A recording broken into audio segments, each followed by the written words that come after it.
Baik, bismillahirrahmanirrahim. Assalamualaikum warahmatullahi wabarakatuh. Selamat siang teman-teman kelas 10. Kali ini, eee,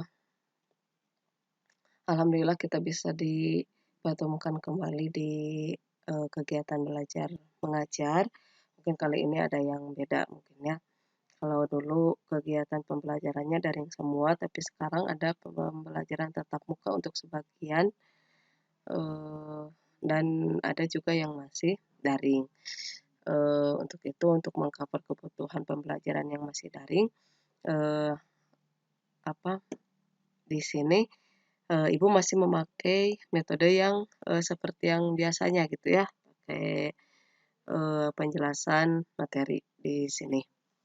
Nah, langsung aja untuk, sekarang Ibu mau ngejelasin tentang peradaban Islam, Daulah Umayyah di Damaskus. Nah, jelas ini adalah pembahasan baru setelah sebelumnya kita membahas tentang peradaban Islam di zaman, Nabi dan Khulafaur Rasyidin. Nah, sekarang kita memasuki babak baru di mana peradaban Islam ini dipegang oleh, eee, kerajaan atau, kekuasaan, Daulah Bani Umayyah. Nah, langsung aja, ke sejarah lahirnya Daulah Umayyah di Damaskus. Kenapa di Damaskus? Karena nanti bakal ada Daulah Umayyah yang berkuasa di, Andalusia atau di Spanyol. Makanya kita bahasnya dulu di Damaskus. Karena apa? Karena pertama lahirnya Daulah Umayyah itu adalah di Damaskus. Nah, Damaskus ini kalau sekarang dikenal dengan Syria, ya. Pasti teman-teman lebih kenal dengan, eee, namanya Syria daripada Damaskus karena, Syria ini adalah nama nama sekarangnya gitu ya, dari Damaskus. Nah, sejarah pertamanya adalah sebagaimana kita tahu, Daulah Umayyah ini lahir dari, pertamanya dicetuskan oleh Muawiyah. Tapi kenapa namanya Umayyah? Karena, eee, apa, Muawiyah merupakan turunan dari Umayyah ini, ya. Nah ini, Umayyah. Siapa itu Umayyah? Umayyah adalah nah, Umayyah ini adalah leluhurnya Muawiyah, di mana Muawiyah ini kan, eee, termasuk Muawiyah termasuk salah satu sahabat Nabi Muhammad, ya. Walaupun, Muawiyah ini lahirnya sebelum, 15 Hijriah, artinya masih muda ketika Nabi Muhammad masih hidup. Nah, kakek-kakeknya Muawiyah itu namanya Umayyah, ya, namanya Umayyah bin Abdi Asyam, ya, kakeknya Abu Sufyan. Masih ingat Abu Sufyan yang suaminya Hindun, ya. Nah, Umayyah ini kalau kita bilangnya seangkatan, ini seangkatannya sama kakeknya Nabi Muhammad, Abdul Muthalib, ya. Jadi kalau kakeknya Nabi Muhammad, Abdul Muthalib, nah kakeknya Abu Sufyan adalah Umayyah, Umayyah bin Abdi Syam. Kalau Nabi Muhammad itu keturunannya dari Bani Hashim, nah kalau Abu Sufyan atau Muawiyah ini keturunan keturunan dari Bani Umayyah ini, ya. Jadi, nanti apa yang apa hubungannya gitu Nabi Muhammad sama, Abu Sufyan, ini sama-sama, orang Mekah tapi beda klan gitu, beda suku. Yang pertama, kalau Nabi Muhammad sukunya dari Bani Hashim, kalau, Abu Sufyan itu sebagai ayahnya Muawiyah ini adalah keturunan dari Bani Umayyah. Nah, dari sana dulu ya. Lahirnya kapan? Yaitu di 40 Hijriah. Itu nanti setelah kepemimpinan dari Hasan bin Ali. Setelah Ali turun jabatan, maka kan digantikan oleh Hasan bin Ali. Nah, bagaimana ceritanya bisa, Muawiyah ini menggantikan Hasan bin Ali, ya. Ini, ceritanya panjang, dari cerita, cikal bakalnya itu berdirinya dari, kekhalifahan Ali, di mana pas kekhalifahan Ali itu kan banyak pemberontakan-pemberontakan. Nah, salah satunya itu adalah pemberontakan dari, Muawiyah. Nah, sehingga terjadilah perang Siffin, adanya arbitrase, sehingga dari arbitrase itu yang kejadian arbitrase itu sehingga menghasilkan al-jamaah nantinya. Apa itu al-jamaah? Amul jamaah adalah pemberian jabatan dari Hasan bin Ali kepada Muawiyah, di mana Amul Jamaah itu sekaligus sebagai menjadi batas pemisah antara kekhalifahan masa Khulafaur Rasyidin dan mulai lahirnya dinasti Umayyah atau Daulah Umayyah. Nah, sebelumnya Hasan bin Ali juga tidak serta-merta eh, memberikan kekuasaan Islam itu kepada Muawiyah dengan serta-merta seperti itu saja, tetapi sebelumnya memberikan syarat, di mana salah satu syaratnya yang paling menonjol, kata Hasan bin Ali, boleh kepemimpinan ini diberikan kepada Muawiyah, tetapi dengan syarat, salah satunya adalah yang paling menonjol nih ya, yang harus kita tahu gitu. Hasan bin Ali memberikan syarat untuk eh,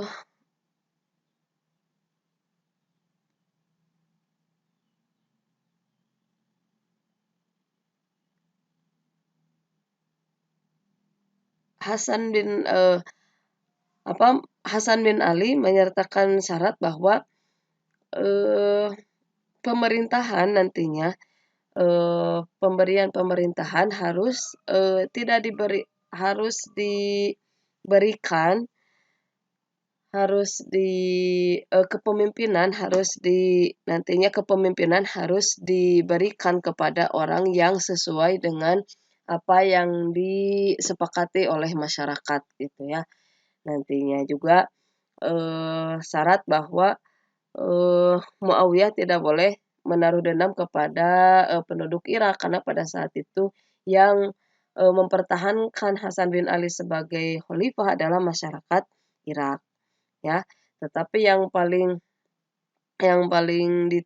ditekankan pada saat itu oleh Hasan bin Ali bahwa pemerintahan harus diberikan, harus ditentukan sesuai dengan hasil kesepakatan gitu, hasil musyawarah sebagaimana yang di sebagaimana yang dicontohkan pada masa Khulafaur Rasyidin. Makanya nanti kita lihat bagaimana perkembangannya, apakah perjanjian itu ditepati oleh Muawiyah atau tidak.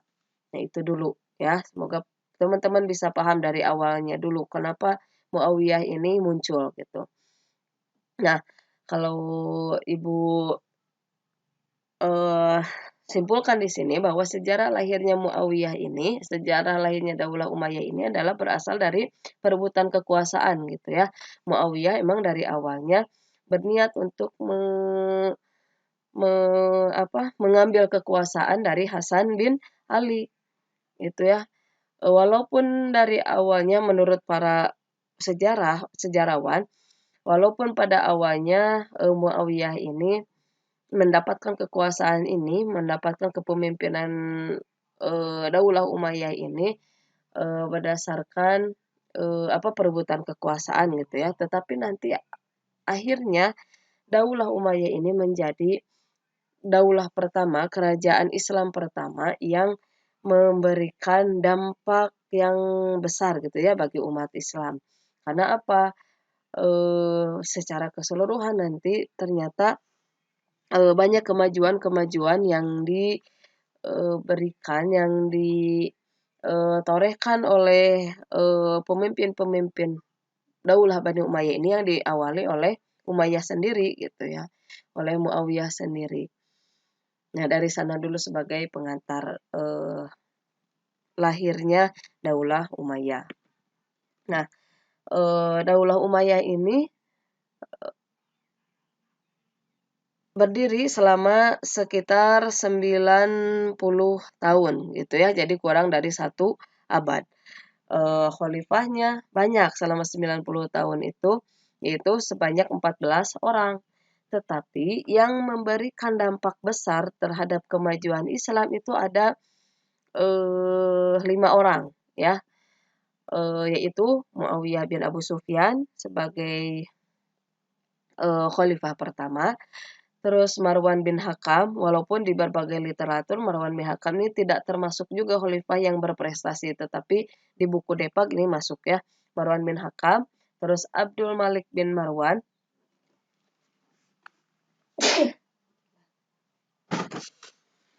terus Al-Walid bin Abdul Malik, sama Umar bin Abdul Aziz.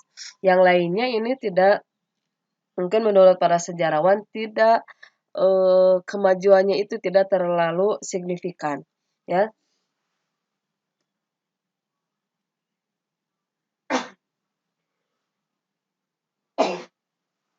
Apalagi nanti di akhir-akhir malah khalifah-khalifah ini yang memberikan dampak yang cukup signifikan dalam kemunduran Daulah Umayyah itu sendiri gitu ya. Tetapi yang paling menonjol ini adalah 5 orang ini, 5 khalifah ini.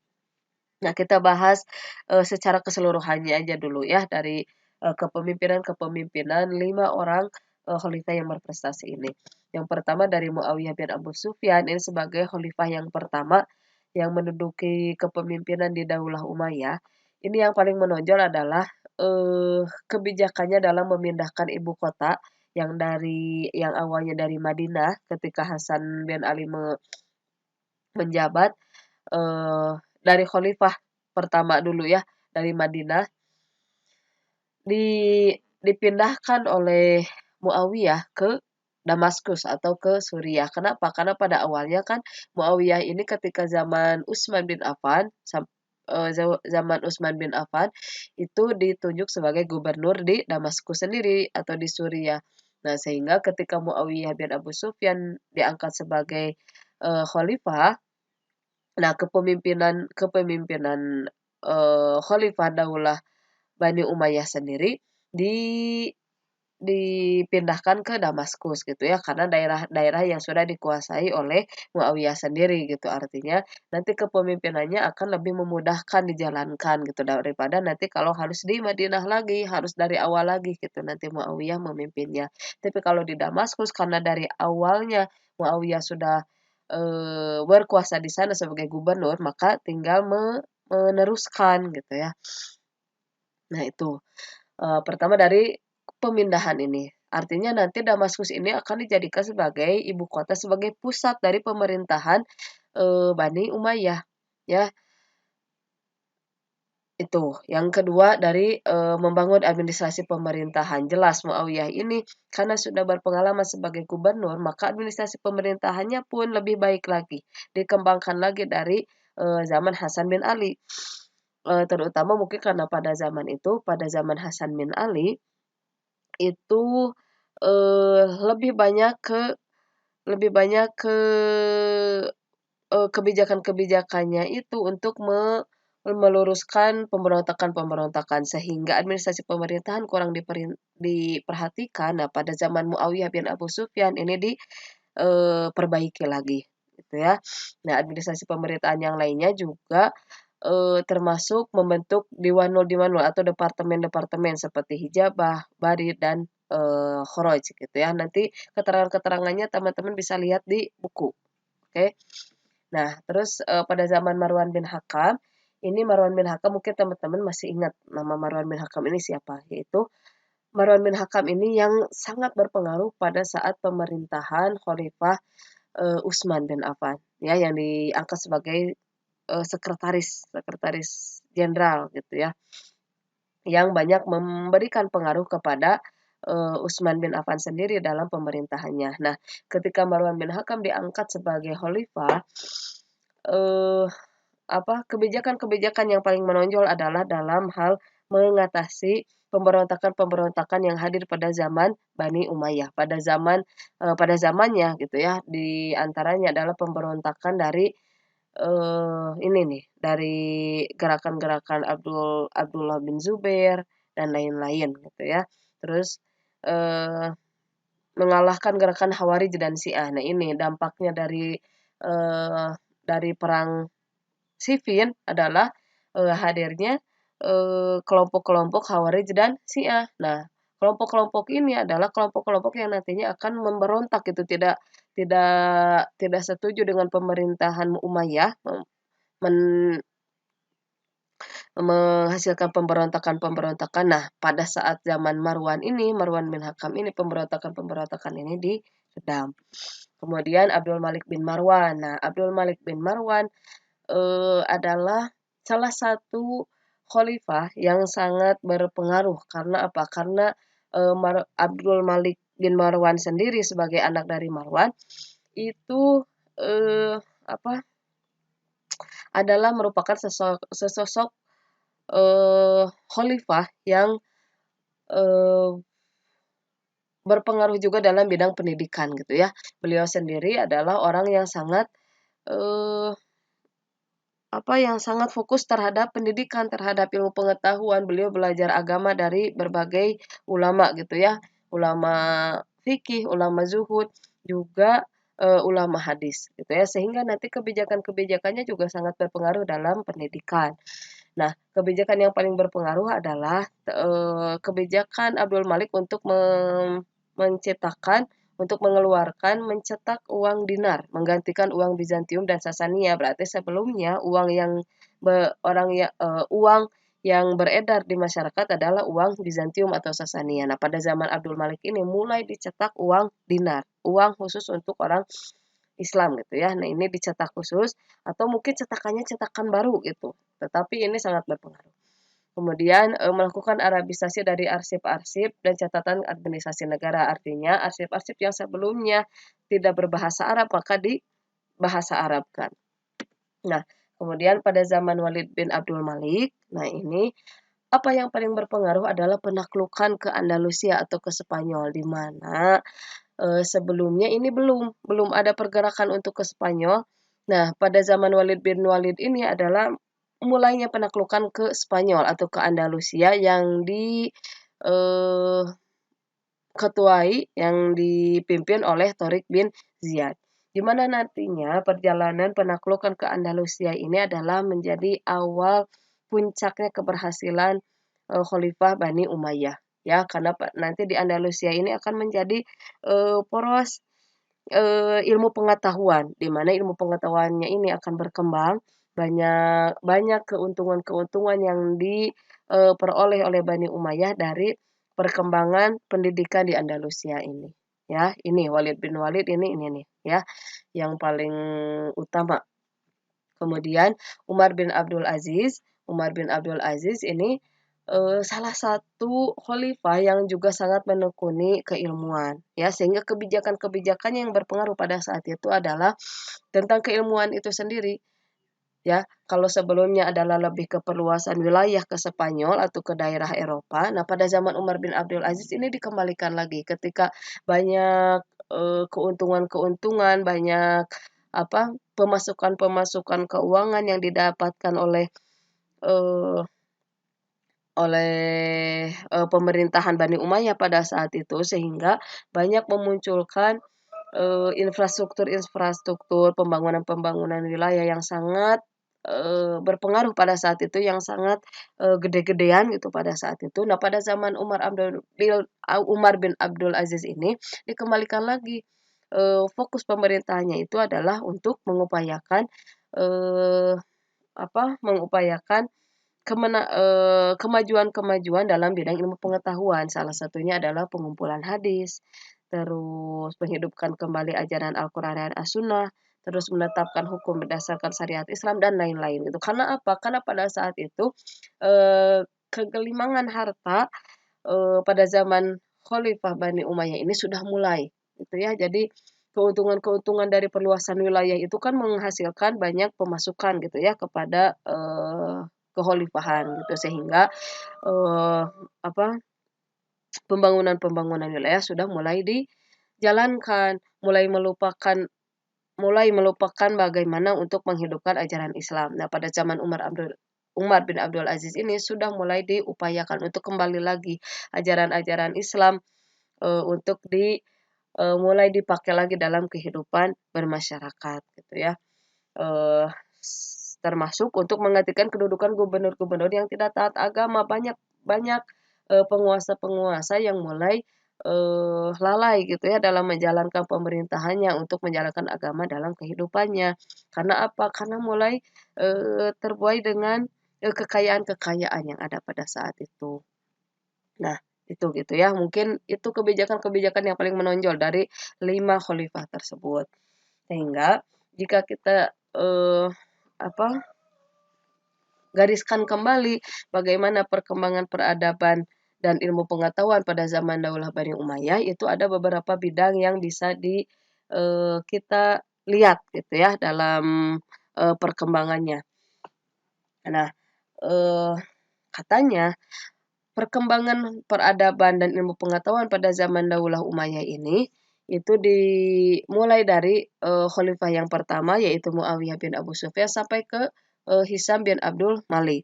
Artinya, eee, khalifah-khalifah selanjutnya itu tidak memberikan dampak yang, sangat besar atau justru malah menyebabkan kemunduran-kemunduran dalam berbagai bidang ini, ya.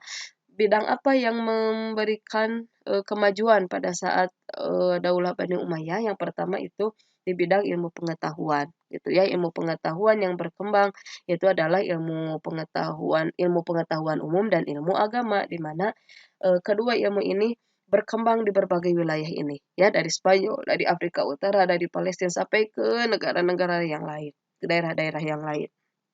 Oke, di bidang ekonomi itu terbentuknya organisasi kenegaraan seperti ini, ya, di mana karena tadi tadi seperti Ibu bilang, karena banyak keuntungan yang didapatkan oleh, Khalifah Bani Umayyah dari ekspansi wilayah ini adalah sehingga harus ada, keorganisasian yang memadai gitu untuk bagaimana agar si keuangan itu, agar uang-uang yang masuk ke negara itu bisa dikelola dengan baik, maka harus ada keorganisasian yang sangat memadai. Yaitu dengan pada saat itu dibentuklah organisasi-organisasi ini, ya. Kemudian di bidang pembangunan kota, jelas gitu ya, karena banyak keuntungan-keuntungan negara yang masuk, maka pembangunan kota pun semakin digalakkan. Kota yang, menjadi fokus pembangunan pada saat itu adalah kota Damaskus dan Qairawan, kota apa, Syria dan Qairawan. Sehingga nanti kita bisa lihat bangunan-bangunan yang ada di kota Syria dan di, Qairawan ini sangat, eee sangat, berbeda gitu ya dengan daerah-daerah yang lain. Karena apa? Karena fokus pemerintahnya pada saat itu adalah di kota Damaskus gitu ya khususnya. Kemudian bidang pendidikan, banyak para ulama-ulama yang muncul pada zaman ini, di mana ulama-ulama ini yang nanti akan sangat berpengaruh di dunia keilmuan, di dunia keilmuan, eee, umat Islam gitu ya. Khususnya juga nanti keilmuan secara, umum gitu nanti.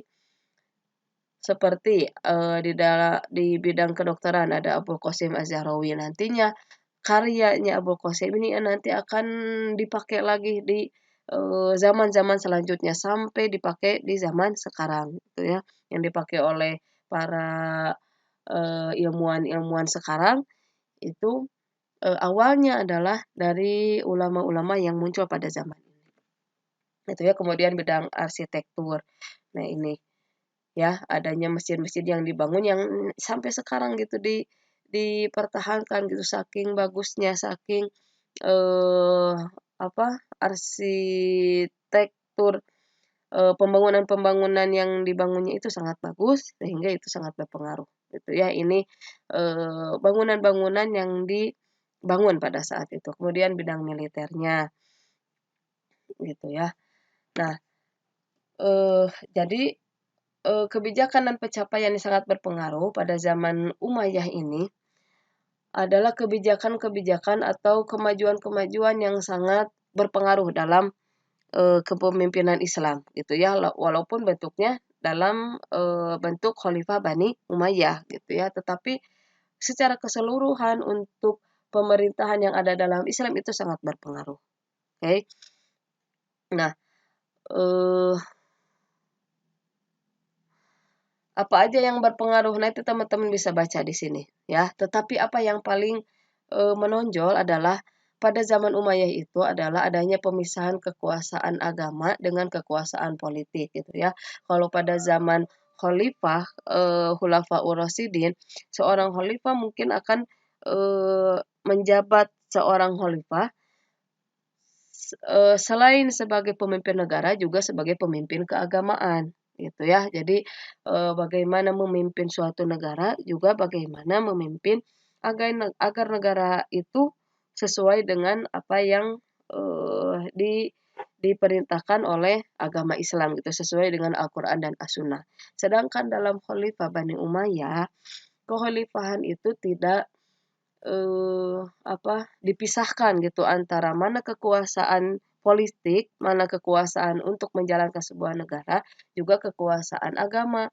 Kenapa? Karena kekuasaan agama, spiritual power pada saat itu oleh khalifah dikhususkan gitu kepada ulama-ulama yang ada pada saat itu. Jadi khalifah nggak megang secara langsung gitu ya, tetapi dialih fungsikan kepada ulama-ulama yang ada pada saat itu, sehingga nantinya ini akan sangat berpengaruh terhadap jalannya roda pemerintahan pada saat itu gitu ya.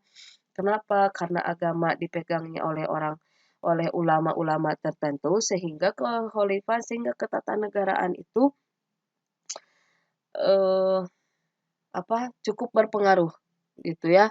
Karena mungkin eh, khalifah lebih berfokus kepada kekuasaan politik, bagaimana untuk mempertahankan kekuasaan untuk eh, sampai ke keturunan selanjutnya gitu ya, keturunan Bani Umayyah selanjutnya eh, tidak beralih kepada eh, kekuasaan orang lain gitu ya. Sedangkan kekuasaan agama itu dipegang aja khusus oleh orang-orang tertentu atau ulama-ulama tertentu gitu ya.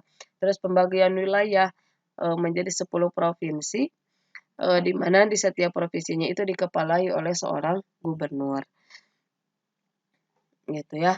Nah, ada pemusatan 10 provinsi ini memudahkan khalifah untuk menjalankan pemerintahan gitu ya.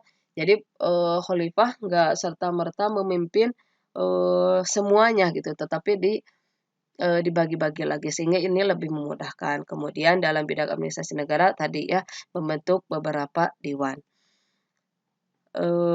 Kemudian di bidang keuangan adanya percetakan uang, terus di bidang militer itu adanya undang-undang wajib militer yang dinamakan dengan Nidomul Tajnidil Ijibari gitu. Nah, jadi adanya wajib militer tuh dari zaman Bani Umayyah udah ada gitu ya. Kenapa? Karena wajib militer pada saat itu sangat dibutuhkan untuk penaklukan wilayah, untuk ekspansi wilayah gitu ya, sehingga harus ada orang-orang yang direkrut untuk menjadi orang-orang yang ada dalam militer gitu ya, sehingga ada aja diwajibkan gitu orang-orang untuk ikut wajib militer. Kemudian di bidang sosial, budaya, dan seni rupa ini sangat terpengaruh dalam eee, terpengaruh oleh ekspansi wilayah gitu yang ada gitu ya, antara orang Arab dan bukan orang asli Arab gitu, bagaimana nanti hubungannya. Nah, nanti kita bahas di selanjutnya. Nah, untuk pertemuan ini mungkin segitu dulu, semoga teman-teman bisa me me bisa menangkap inti dari pembahasan ini, gitu ya. Eee, Akhirnya Ibu simpulkan bahwa Bani Umayyah ini adalah fase ketiga dari eee, kekuasaan Islam, gitu ya. Pertama fase Nabi Muhammad, fase kepemimpinan Nabi Muhammad, kemudian Khalifah Khulafaur Rasyidin, kemudian dilanjutkan lagi dengan fase Khalifah Bani Umayyah ini, gitu ya. Berdiri selama sekitar 90 tahun, kurang dari 1 abad. Kemudian perubahan yang dilakukan pada Bani Umayyah ini tidak hanya sebagai sistem kekuasaan Islam, tapi juga perubahan-perubahan di bidang sosial, keagamaan, intelektual, dan peradaban. Kemudian pemindahan ibu kota dari Madinah ke Damaskus itu melambangkan zaman imperium baru gitu ya. Hmm, imperium baru dari yang asalnya pusat Arabia itu di Madinah menjadi ke Damaskus gitu ya, ke Syria. Kemudian keberhasilan yang dicapai oleh Bani Umayyah adalah keberhasilan awalnya itu adalah keberhasilan dari ekspansi wilayah ke timur dan ke barat gitu ya. Tadi Ibu udah menjelaskan bagaimana ekspansi wilayah sangat berpengaruh terhadap kemajuan-kemajuan yang ada di Bani Umayyah gitu ya. Ekspansi wilayah pada saat Bani Umayyah itu dibagi dua, yaitu di timur dan di barat. Timur itu di daerah apa? Masih di daerah Arab atau Asia, Asia Timur. Nah, mulai ke barat ini adalah ke daerah Afrika Utara sampai ke benua Eropa. Nah, nanti benua Eropa ini yang sangat berpengaruh itu di Spanyol. Nah, ekspansi-ekspansi wilayah ini yang nantinya akan menghasilkan pemasukan-pemasukan yang besar terhadap kekhalifahan.